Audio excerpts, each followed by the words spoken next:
Today's guest is Dr. Subrata Banerjea, Principal of the Allan College of Homeopathy in Essex, England. Dr. Subrata has also authored several books, including Miasmatic Prescribing, Classical Homeopathy for an Impatient World, Authentic Cures with Medical Reports Before and After Treatment, Synoptic Memorizer of Meteria Medica, Volume 1 and 2. Dr. Subrata is the fourth generation of a distinguished and widely respected homeopathic family, and we've also had the privilege to have his son, Dr. Subrata Banerjea, on the podcast on episode 91.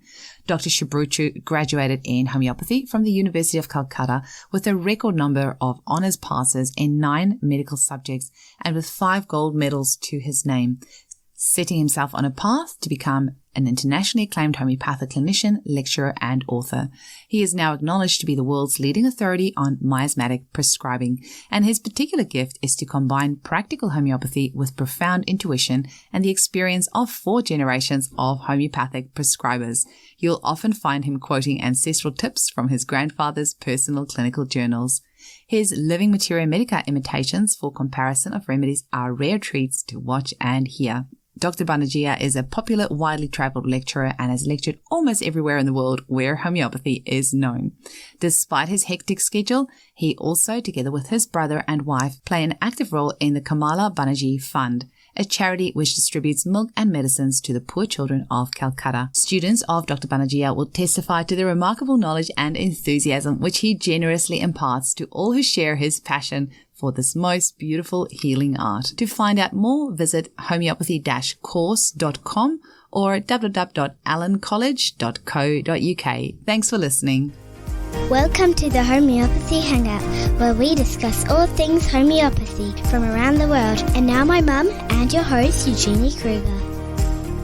Hello, homies, and a very warm welcome to Homeopathy Hangout. Today, we have the immense privilege of speaking with Dr. Subrata Banerjea. I hope I've said that right.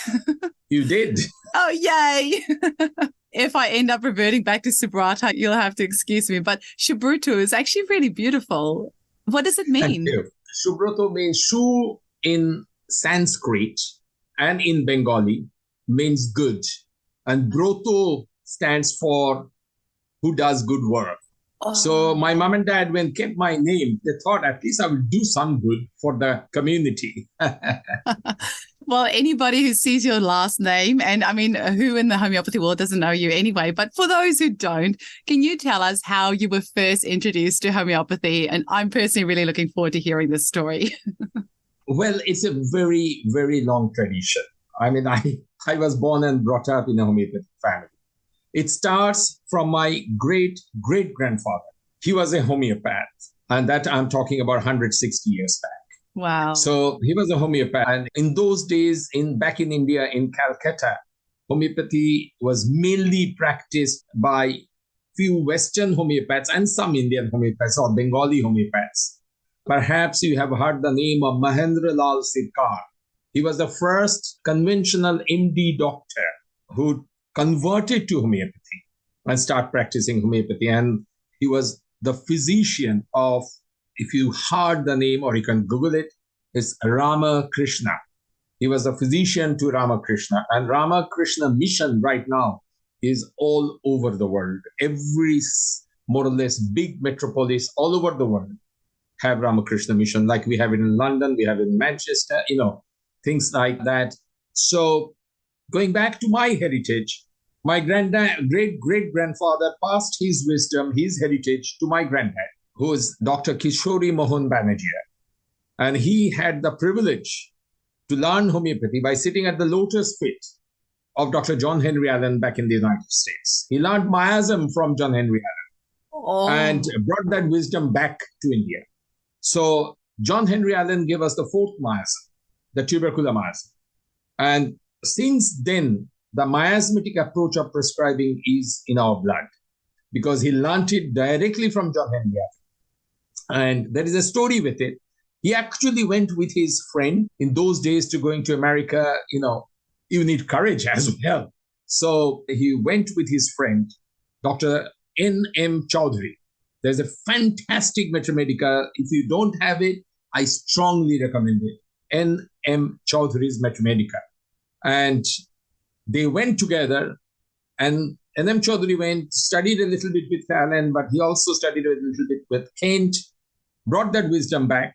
They started a college in Calcutta by the name of Bengal Allan. Allan is John Henry Allan.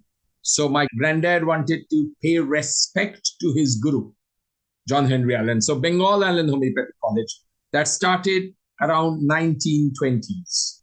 So that's a starting point of that. And he passed his wisdom to his son, my uncle, Nabokumar Banerjea. This all, the heritage is also in our website, which is allancollege.co.uk. So he brought that wisdom back and started the college, passed the wisdom to his son, my uncle. My uncle practiced for a very long time, and I inherited that from my uncle. My dad is a medical doctor, microbiologist, but he also qualified in homeopathy, and he used to teach last 15 years of his life in a homeopathic college, but he used to teach pathology in a homeopathic college, but he was a qualified homeopathic physician as well. So this is a long heritage, and I was the first graduate in the entire India because Calcutta University started the homeopathic degree program, which is a 5-year course, full-time, 6 days a week, 8 hours a day, full-time. And I graduated in 1981 after 5 years of study, and you have to do dissection in the cadavers and things like that. Back in India, we are qualified to write a death certificate, so the homeopathic BHMS doctors, even at the present moment, they are counted at par with the medical doctors as well. And I passed my wisdom to the 5th generation, who is Saptoshi Banerjea. And, with Almighty's grace, he's doing very well. He's teaching all over the world and carrying on the flag of classical homeopathy, the old, I have to say, the heritage of the old American homeopathy. The foundation of homeopathy, we like to keep it alive. We don't have any new system, any new methods. I do not have a Banerjea method, but I do have Hahnemannian and Kentian method alive. Thank you. Oh, I feel like I need to give you a round of applause. Thank you. And it was lovely to have Saptoshi on the podcast as well on episode 91 of this show. And, I feel a little bit sorry for his beautiful daughter because there's been a lot of pressure on her to be the 6th generation, right? So Saptoshi is 5th generation. So the pressure is on for her. Oh, my goodness. And I just have to ask you, what was it like for you growing up in a household or in a family with such a strong tradition of homeopathy? I mean, you didn't really have a choice, right? You would have had to go into homeopathy. To a certain extent, to be honest with you, there was not direct pressure, I have to say, because in those days, perhaps India has lots of old tradition in those days. It is little less now, but I don't know whether that is good or bad. When I say old tradition, because we were a joint family. My dad, my uncle, all used to live in one roof.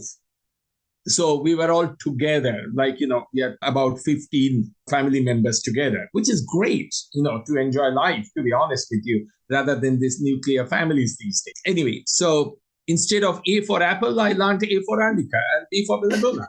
It was almost like that. And I used to see uncle had a very busy practice. Sometimes he used to take me down and I used to have a chair in the corner of his clinic room and, things like that. It's just amazing. And similarly, Saptoshi brought up like that as well.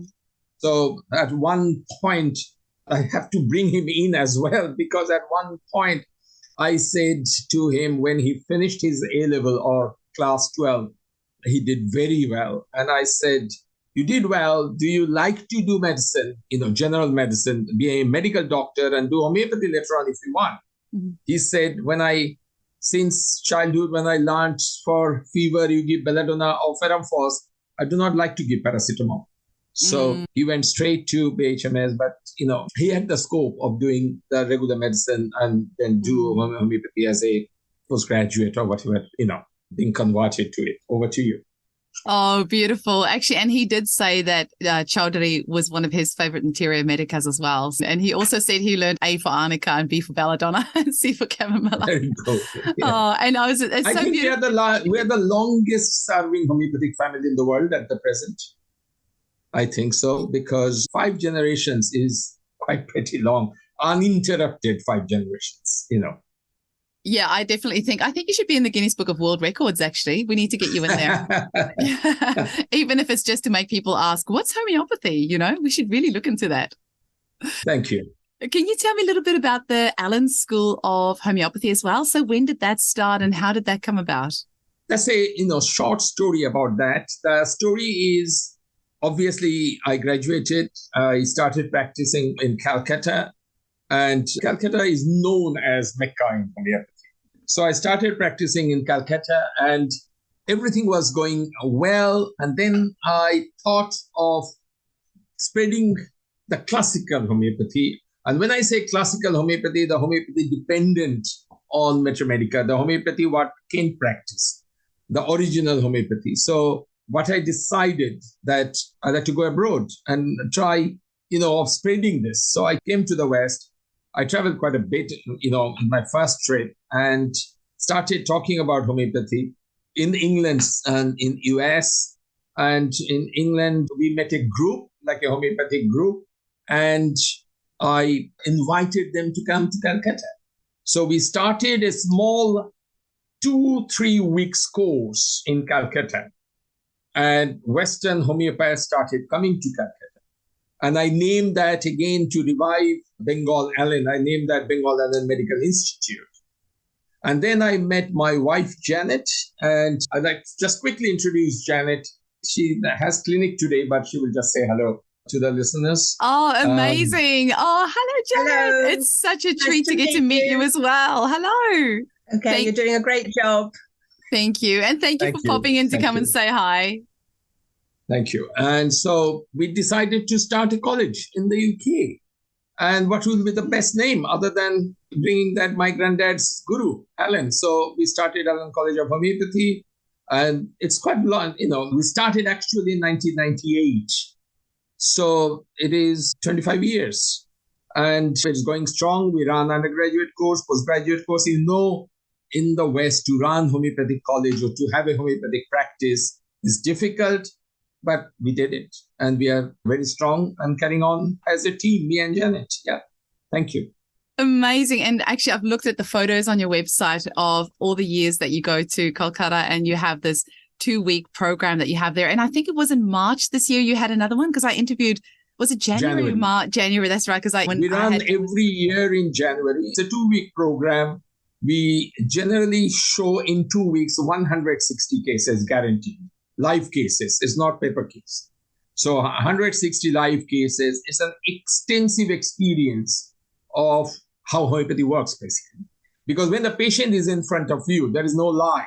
There is no deviation of the fact. Patient is here, they are telling, and obviously simultaneously it is always translated, but many patients, 50% of the patient speaks English.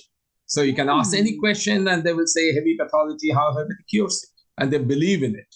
So it's every January, every year, in 2024 also, there'll be a program for 2 weeks with 160 live cases. Only in 2020 and 2021, we couldn't do it. Allow me to use a bad language, for the blinking COVID. Thank you. That wasn't even bad. Now, something I really admire are lecturers who practice what they preach. And you can go to a college and the lecturer can tell you this remedy is good for this and that, but they might not necessarily have a busy practice themselves.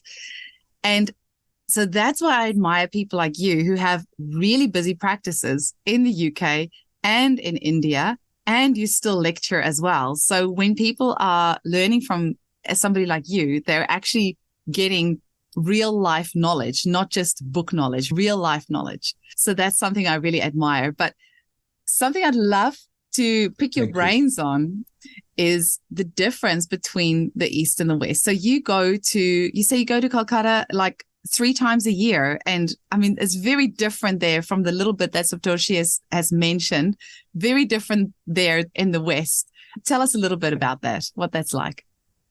Well, I live in the UK for the last almost 28 years now, but I regularly go to Calcutta. There are 3 reasons of going to Calcutta. Obviously, one of the first one is Saptoshi and the family, and now I have a granddaughter. But the second important thing is I like the challenge because over there, many patient comes and say, if I die, I like to die in your hand. Meaning, say the patient having a cancer and they don't like to do any conventional medicine. Don't think that they are poor. They have money, no problem, but they believe in homeopathy. So it's a challenge. I don't get that in the West. And the third interesting thing is rapid prescribing. We run slum clinics in Calcutta, which is free charitable clinics. And in the slum, for a new patient, maximum 5 to 8 minutes. For follow-ups, 3 minutes. And I generally see, Shoptoshi does that as well, at least 60 patients in 3-4 hours. That's in the slum clinic. And I like that challenge. And these patients are returning.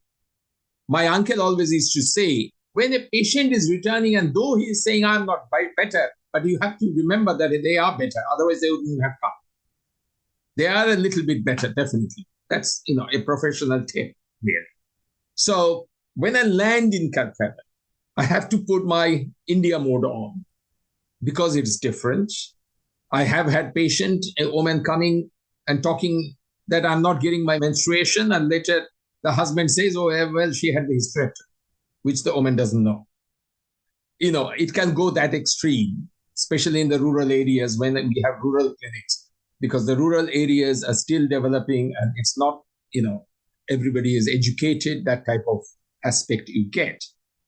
Whereas in the metropolis, as I said, I come from Calcutta, where there are people who have vast discrepancy in wealth. So if you write a blood test, they will fly to Singapore and get it done. So, that type of wealth is there. But all of them, there is a common single thing, a large majority of them believe in homeopathy. And one of the main reasons is Mahatma Gandhi believed in homeopathy, the father of the nation. Rabindranath Tagore, if you Google that, Tagore, and he was the Nobel laureate. And he was a strong supporter of homeopathy. And one of the spiritual lead religious person, Ramakrishna, he was only treated by homeopathy because we believe that he was the direct incarnation of God, incarnation of Krishna, who is one of the main deity we have in Hinduism. So homeopathy is almost engrafted. And there are two types of practice. In the slum clinics, fast prescribing. Whereas in my consulting room, Shoptoshi and I practice classical homeopathy. And I will come to that classical homeopathy. Perhaps you lead me on that, what I mean by that. Whereas in the UK, I give 1 hour for a new patient and I schedule half an hour for a follow-up. To be honest with you, many times, even for a new patient, I'm done in 10 minutes. But over here, they look at the watch and make sure that they are getting the value of the time, So I had to put in my website, if you go to the website under the consultation of Subrata Banerjea, it will say you are not paying for your time, but you are paying for your expertise, for my expertise. Because otherwise, I do not like to sit down and just listen if I'm done in 10, 15 minutes, And with Almighty's grace, I have a very busy practice here in the UK. And because one of the aspects of this is I go to the very basic of homeopathy and I feel I do what I preach and I teach what I do. So in the college also, single medicine, wait and watch, even in this drug-dependent world. Thank you. That is very interesting. Do you think that maybe it's part of the psychology between the East and the West? Because I'm just thinking something I definitely find is for some of my clients that spending that hour and a half or that hour with them, that for them is almost more therapeutic than the medicine. But is it because maybe in India, meditation and things like that is already part of their self-care, it's ingrained in them. So maybe they're already doing that and getting some sort of healing in that part. So they're really just coming to you for the medicine. Whereas over here, I would say 80% of what I do is actually just listen. And that is incredibly therapeutic, more so than the medicine. Why do you think that is? Can I invite my wife to say course. a little bit about this? Yes, Janet, come join us. The only one thing I like to introduce, saying that my medicine will talk. Okay. We realize the value of the listen. We really value the listening skills of the homeopath. That same person might be talking to a friend. That same person might be talking to a family member. That same person might be meditating, praying. But the therapy of the medicine cannot be doubted. In India, I think a lot of people do have a faith, whatever it might be. But the faith alone is not curative. The faith is supportive, and the medicine will be curative. I don't really have much else to say. My confidence also is in the medicine. We have to have a willing patient, a participating patient. And my experience of watching Indian patients is they're very participatory. They wait for hours. They queue in the heat. They sometimes get impatient. Sometimes they don't. So their confidence in their prescription is already there. And they don't expect to be heard or listened to or therapized. They rely on the medicine, and perhaps their faith is slightly separate. I think it's a bit of an illusion that everybody meditates in India, because I think with the hurry and flurry of life, the professionals, I don't think there's much time in the day. Some of the IT people, they work 18 hours a day, you know. They might have a passing cursory glance to the puja room, but there's not a lengthy praying experience in many people's lives. Thank you. I'd like to say one story. Yes. I'm a man full of stories. I was sitting in with my uncle in the consulting room. My uncle was prescribing, and I was helping him, sitting in. There was a patient in the waiting room, and he was coughing. And my uncle just said, shh, shh, shh, just listen to the cough. I said, okay. Very loud cough, explosive type of cough. Then he asked me, can you go and check that during coughing, does he get any discomfort in any part of the body? I said, why you are asking me to do this? Because you'll be seeing this patient, you can ask yourself. Why have to go outside and ask when he's waiting in the waiting room? He said, no, I insist. Go, please ask. So I went and I said, Senior Dr. Banerjea, asking that during cough, do you have any problem? He said, I have excruciating pain in my thigh, especially when I cough in my thigh. I went in and said to my uncle that he's saying that. He just wrote the medicine and said, give him the medicine prescription. He gave the medicine and said, ask the patient to go, dispense the medicine, ask the patient to go, come back after 6 weeks.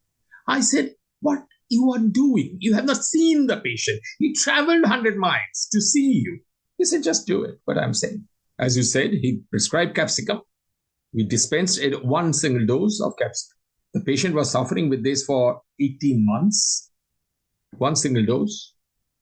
And he came back 6 weeks' time. And to my utter surprise, you believe me, Ginny, my utter surprise, the cough was 80% better. So it's the medicine that talks. For talking to the patient, you are a homeopath. You are not a psychotherapist. You are not a counselor. I say to my students that you have to have a sound knowledge in your Meteria Medica, understanding in your Meteria Medica. And that's what is very, very important. And with the confidence you practice. You asked me a question, which I like to clarify. You asked me about the East and the West, the practice difference. I think it's a very interesting question. When we started the college, we gave emphasis that the students must know their limitations.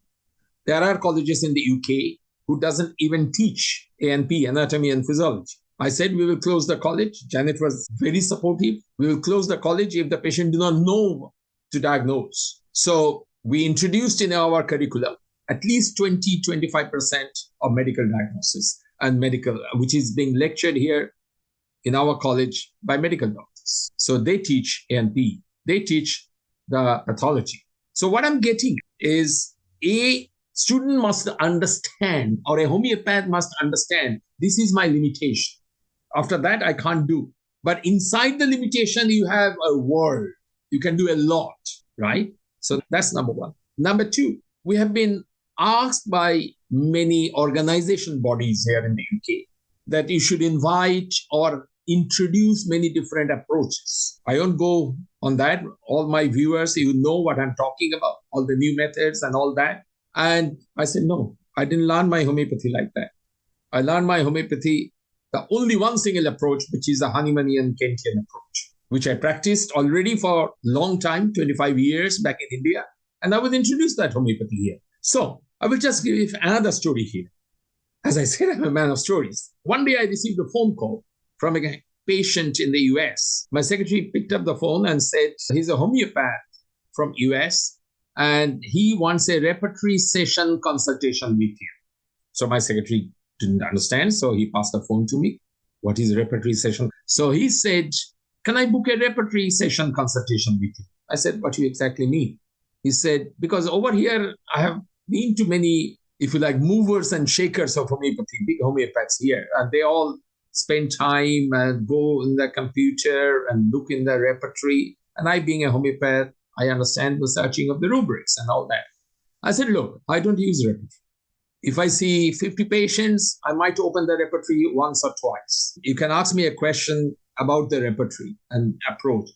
But I don't use repertory. I practice from my understanding of Meteria Medica, the theme of the medicines. He said, do you? I said, yes. And then that actually led me to make an intensive research that why homeopathy has changed so much in the West, that everybody looking at the repertory to practice homeopathy. What masters did in those days. So I researched, especially I picked up Kent because Kent has a repertory as well. He's the best person to pick up. I did research and I sent you an article. Did Kent use repertory? And to my utter surprise, and I've given lots of reference where from I got those information. So, my viewers, you can go back to those literature and see. Kent used to see 50, 60 people a day. And in those days, there was no computer. And he couldn't repertorize 50 cases. But he had the herring guiding symptoms in his head. He has the Meteria Medica in his head.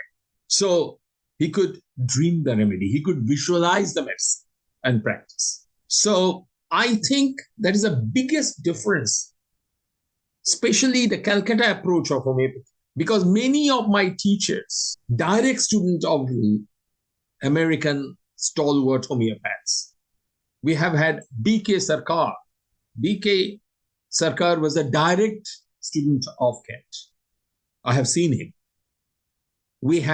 My granddad studied with John Henry Allen. So I think that wisdom they brought back to Calcutta. And the approach is understanding Meteria Medica and prescribe on the Meteria Medica. It's much difficult, I have to say. But my uncle used to say, if you know 50, 60 polycrests, but like a mother knows her baby, you'll be a good homeopath. So the dependence on repertory in the West is a shortcut approach, I have to say. But my Allan College undergraduates and postgraduates, I introduced them the very foundation of homeopathy. And the foundation of homeopathy, I like to say Meteria Medica. So understanding Meteria Medica, especially the polycrest, you have to know them. And my approach of teaching Meteria Medica is through pictures. In our website, there are about 12 polycrests with their pictures. A, B, with small words, like say for instance, retention for nephron view. So retention, edema, retain the water. Retention, it holds the urine. Retention, it's constipated. Emotionally, retention, silent grief, holding grudges. So through one word, you can understand many symptoms. And I have published a book, Classical Homeopathy for Impatient World. And that's, gives that type of approach with small words. How can you understand the theme of the medicine? And Janet teaches organon and philosophy. And in the West, not many colleges go through each and every aphorism, but we do. Because we believe in single prescription. Even in this drug-dependent world, I believe you give a single medicine and wait and watch. And obviously, the patients are getting better. In the last Allan teaching clinic, we run an Allan teaching clinic because, once again, you said that exactly what I mentioned before. I do what I preach and I teach what I do. So in our busy Allan teaching clinic, last time in the last day, we saw 22 patients. And in the West, that's not easy to see 22 patients in the teaching clinic in London. So the combination of classical is the dependence on Meteria Medica, understanding of Meteria Medica, and dependence on organon. That's the foundation. Many times I say to my students, you might listen to many different approach and lectures, but you have your foundation. Allan College has taught you that. The foundation is organon and the original philosophies. And we say practical. And why I say practical, classical and practical? is our approach. The practical is, this is a drug-dependent world, especially the Western world. In my practice, 98%, 95% patients are on inhalers that are painkillers or statin, etc., etc. And what I do, I give a organopathic medicine. Say, for instance, the patient is having headaches, migraine for the last 4 or 5 years. And depends. So patient is on medication, allopathic medication. So his modalities are masked. If you ask how the headache is better, warm room, open air, pressure, etc., etc. Oh, I take painkillers. I don't know. So just on the basis of few available symptoms, I might start my prescription, say Melilotus, Onosmodium. These are small medicines mentioned in the body care. So they are there for 100 plus years. I will give them in low potency tincture and ask the patient to gradually wean off the conventional medication. So perhaps the patient was taking 3 tablets of painkillers a day. I will say not 2, but even 2.5, and try my Melilotus 3 times a day. And by the time I have noticed you wean off 40% of the medication, more symptom comes to the surface, you go for a polycrest. So I'm preparing the patient for polycrest. And polycrest is the final answer, obviously. But I do not prescribe if I do not get a good totality of the polycrest. Thank you. Well, I am really glad to hear you say that, because this is the thing with classical prescribing and finding that constitutional remedy is that's when they are on so many different medications. Like one of my clients has been on steroid medications between 5 and 10 milligrams daily for the past 30 years, combined with smoking marijuana for 30 years daily.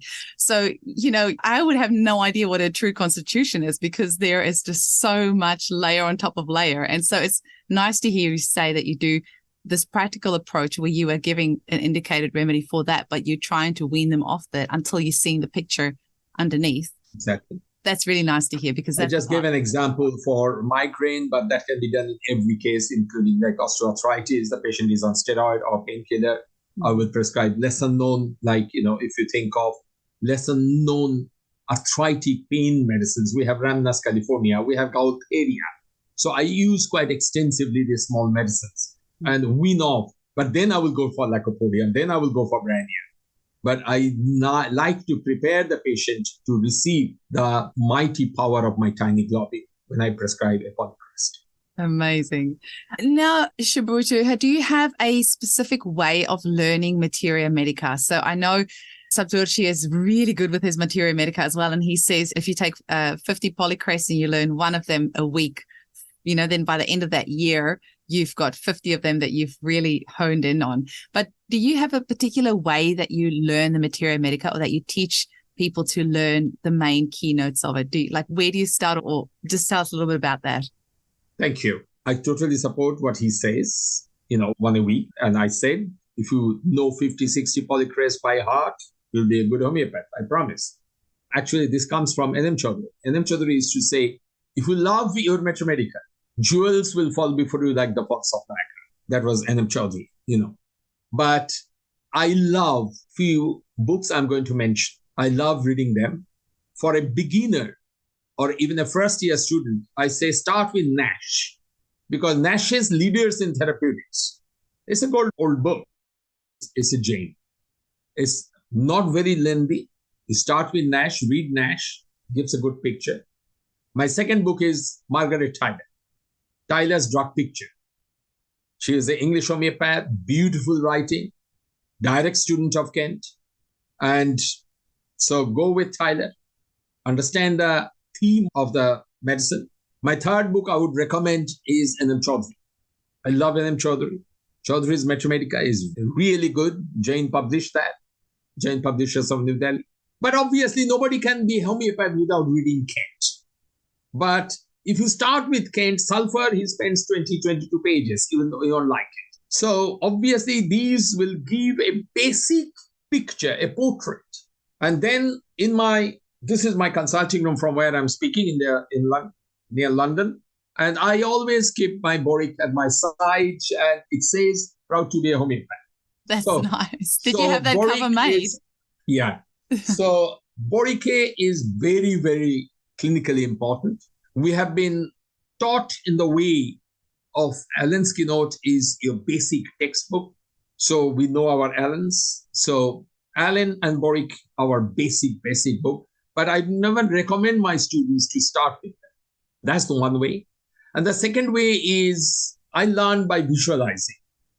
So if you go to our website, see these 12 drug, I think it is under resources, these drug pictures, they are pictures, and you can understand the theme of the medicine. In that way, you can build up this theme. And the other thing is, I always say to my students, through patients, you learn Meteria Medica through patients. And that is one of the reasons our teaching clinic is so busy and the students really enjoy it. Also, our Calcutta clinical program where we demonstrate 160 live cases. And students enjoy, the participants enjoy. We get homeopaths from all over the world. We are running this for 35 years. And they learn a lot by visualizing live cases. And 160 cases, even some of the homeopaths will not see in a year over here, even more. So basically, I shared some of my favorite books. You might ask me a question, and I am answering that in advance about the modern Meteria. I do like Portrait by Catherine Coulter. I do like Vermeulen. I do like Robin Murphy. But I believe you should have a foundation of classical writing first. Because many of these Meteria Medicas have their own interpretation. But if you know your original Meteria Medica, then reinforcement through the modern Meteria Medicas will be better. And that's how I understand my Meteria Medica. I love Meteria Medica. I dream Meteria Medica. I don't know very much repertory, but to a certain extent, I know a little bit of my Meteria Medica. I'm just on your website here looking at your drug pictures. It is so good. And like Calcutta, it's got 51 pages here that you can go through, and such great visuals. And this picture presentation that you've got here, there's 51 slides for people to go through, and there's pictures here, and it's really, really good. Thank you. Wow. Who put that together for you? I have a postgraduate student who organized the slides and the PowerPoints. So I write them and they put it together, Oh, this is interesting. The square fingertips. Oh, wow. Look at that. Very cool. Oh my gosh. I'm going to have so much fun. You're welcome. And one of the things is I always give reference where I found it. I do not like to impose that this is my technique or things like that. I'm a humble homeopath and still collecting pebbles in the shore. It's so much to learn, but homeopathy is just beautiful. And there are ups and downs in homeopathy. But so long the sun will shine and the moon will splendor, homeopathy will survive. Because it's the truth, and truth cannot be suppressed. That is so true. And we need to get that printed and put it up in our clinics to remind all of us, hey, because sometimes with the attacks, skeptic attacks all around the world, we need to be reminded that it is the truth and the truth will always prevail. And especially it's in the West, Janet and I have had phone calls trying to catch us that can you cure diabetes and things like that. It's much more in the West. And people who have been treated by homeopathy and got the benefits, they will believe it to the last point. And allow me to say this COVID is a blessing for homeopathy. I tell you, my practice has, doubled since COVID, because there are so much of patients coming to us who have had bad effects from, different aspects. I don't like to mention everything, but you know what I'm talking about. Yeah. And they are just fed up. And they can see the fallacy of the conventional medication. They can see the side effects of the medication, and, things like that keeps going on, I have a question for you there. So, I'm treating a lot of side effects of the shots in my clinic. Would you still use a classical prescription there, or would you ever use like a remedy made from the substance itself? Or do you still stick to classical prescribing there? This is a very good question. This take me to tautopathy, which is the medicine prepared from allopathic medication or vaccination. When tautopathy first came in homeopathy, Dr. R.P. Patel started, I think it was 60s or early mid 70s. Okay. Many homeopaths thought we have the final answer. But we have seen lots of failures by using homeopathic medicine as well. So I believe and I teach that if you find there is a direct correlation, that definitely after that, say for instance, after that medication, many times I see that after anticonvulsive drugs, a patient starting becoming better, like Tegretol and stuff like that, anticonvulsive drugs. You can potentize that. We have the pharmacy in the UK who you can send any medicine, conventional medicine, they can potentize it. But also the vaccination, I don't like to go into the debate of MMR and autism, but that when we were students in 80s, 70s, late 70s, 80s, I hardly see a case of autism. And now in India, in the West, autism is one of our most commonly seen patients. So vaccination has something to do with it. That's a controversial topic. I'm not saying yes or no, but we homeopaths know, and sometimes we give potentized medicine. So with the COVID, yes, if the patient says, since I have taken that jab, I have having severe headache, migraine, etc., I might switch into a jab. Like in this country, you can give AstraZeneca potentized, Pfizer potentized vaccine. But if I find there's a good totality of lycopodium, I might start with lycopodium, and if there is a standstill status, I call it a block.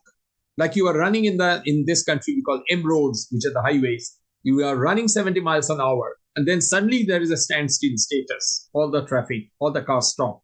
So there must be a block. You remove the block and you start running 70 miles an hour again. So what I mean, you are running with lycopodium. Lycopodium has improved 40, 50, 60%. Then there is suddenly a standstill status. You might have to find the cause, and that cause could be miasmatic cause. That cause could be an etiological cause, which could be emotional, physical, or that cause could be an iatrogenic cause, drugs, vaccination. You remove that, go back to your polycrest and finish the case. I hope I have answered your question. You have, and it's really nice to know that obviously you're always going for that simillimum, but you're also using, taking it case by case and using what's in front of you. I just cannot help to just try and imagine what it must be like to be you, where you can go to India and you are accepted and revered and you can say whatever you want and treat any condition. And then you go to the UK and you have to count every word you say. And people half the time don't even know what you do. And people are trying to trip you up. They're trying to catch you. They're trying to drag your name through the mud. I mean, what's it like to be in your head? I mean, that must be so weird for you. It's very, very difficult, I have to say. Even, sometimes like in a gathering, you say what you do. You say, I'm a homeopath. Or is it reflexology? Or is it aromatherapy? I mean, it's just so degrading. Whereas especially in Calcutta, but everywhere more or less in India, if you throw a stone, it will hit a homeopath. Like everybody more or less knows about homeopathy and things like that. It's very, very difficult. But we are carrying on with our passion. I have a good support from my wife, and that makes me carry on. And the other thing is, important thing is when you get compliment from your patient. And if the patient says, I'm just so much better, that's your best compliment. You forget everything, And to be honest with you, as I said, the large number of patients do say that I'm feeling better, but obviously we never have 100% rate of success. I always say if we have 70, 75% improvement in cases, you're doing really good. Absolutely. Can I ask, with your 2-year program, it's international, right? It's done online. Do you have a particular intake every year, or can people join? It's a postgraduate program. It's a postgraduate program. Once again, total dependence on Meteria Medica. I bring small medicines, as much as I can.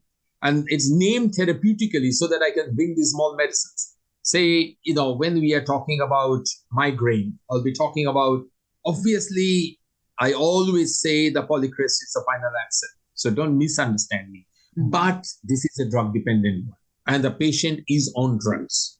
And many times our failures are that we cannot see the totality. In my opinion and experience, Eugenie, aphorism 91, of Hanuman's organon is a very, very important reference, where Hanuman says you should prescribe on the natural picture of the disease. He actually says uncontaminated picture. I'm quoting Organon Dudgeon's translation. Uncontaminated picture. So he says if a patient is on medication, I'm talking about 91. If the patient is on medication, don't give any medicine, give sackcloth. In the present world, especially in the UK, you can't do that. One, that's not ethical, just to give sackcloth on the first visit. B, if the patient have an aggravation, patient might die and you will be sued in the West. So Hanuman saying, stop it. With all due respect to my guru, Hanuman, you can't do the number one. You cannot stop the medication and give sackcloth. Hanuman says, ask what are the symptoms before the starting of the medication. Sometimes the patient is suffering for 5 years. They don't know how his headache was better 5 years back, whether it was pressure makes him better or cold application makes him better. So that's not possible. But Hanuman did emphasize uncontaminated picture. So I picked up from that 91. So what I do, I try to get some symptoms. Say a patient is talking congestive headache. He takes 3 painkillers a day, but it's a congestive. He says it throbs here. It's congestive. My eyes get blurred. Few other symptoms. It's going towards belladonna, going towards guanine, but I won't give belladonna or guanine to start with because I don't have the modalities. I ask the patient the modalities. The patient says, I don't know, because I take the painkiller. I don't let it build up. So I might start with melilotus in tincture or 6E and ask the patient, put that in a glass of water and sip it. And when it is your time to take the painkiller, try to defer it by 1 hour, 2 hours. So by that, you are taking the painkiller every 8 hours. You are deferring it to 9 hours, 10 hours. So you're weaning off 15, 20% of the medication. And in my long experience, I have found that by the time you wean off 40% of the medication, patient will start giving you modalities. Patient will start giving you the actual totality and you go for the contrast. So that's the approach, what the patient likes. Because in this country, patients are almost under total control of the GPs in the NHS, National Health Service. And patients don't get much choice from the GP. You got to take this medication and that's it. But in that way, if the patient wants, obviously it's the patient's choice. If the patient wants, they can wean off the medication 5%, 10%, 15% and can see the light at the end of the tunnel. And that's very important. Patient thinks I'm getting back control of my life. And patient gets excited. And that's one of the best approach of practicing homeopathy in the West. Because you are helping the patient to gradually wean off the chemicals and making the body free. And that's important. It really is. Did you answer that question or did I just forget? With your postgraduate 2-year program, can somebody enroll any time of the year or do you have a particular enrollment date? Thank you. It's a modular program. So when I say modular, like one module of neurology, 2 days, one module of pediatrics, one module of miasmatic prescribing. So they can enroll at any point. Say the next module, I think dermatology coming up in November. So if they enroll in November with the session 9 and go 2 years, finish with session 8. So all the sessions are done. And in this 2-year program, each day we at least discuss 50, 60 medicines, lesser knowns, big for the crest, and real extensive exposure to Meteria Medica, clinical and comparative Meteria Medica. I believe in comparative Meteria Medica, how quickly you can differentiate between Brania, Rastus, Phytolacca, Calcutta flow, things like that. These are the finer points of differentiation. And that's what I teach in the postgraduate program. That's exciting. And is it all pre-recorded? Is it all live? And can people join from all around the world? This is live. So actually, when I'm teaching in the UK, it's transmitted live so that you can stop me, ask questions, clarify your doubts, etc.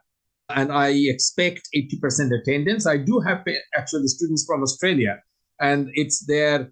They almost starts at 2 o'clock in the morning, something like that, and go, like that. In America, they start quite early morning as well. So what I mean is I expect 80% attendance, but all the postgraduate sessions are recorded and kept in the WebEx website, and they can have unlimited viewing for 3-4 weeks. They can view anytime as much as they want. Amazing. Now, I have one special personal request for you and for Saptarshi together.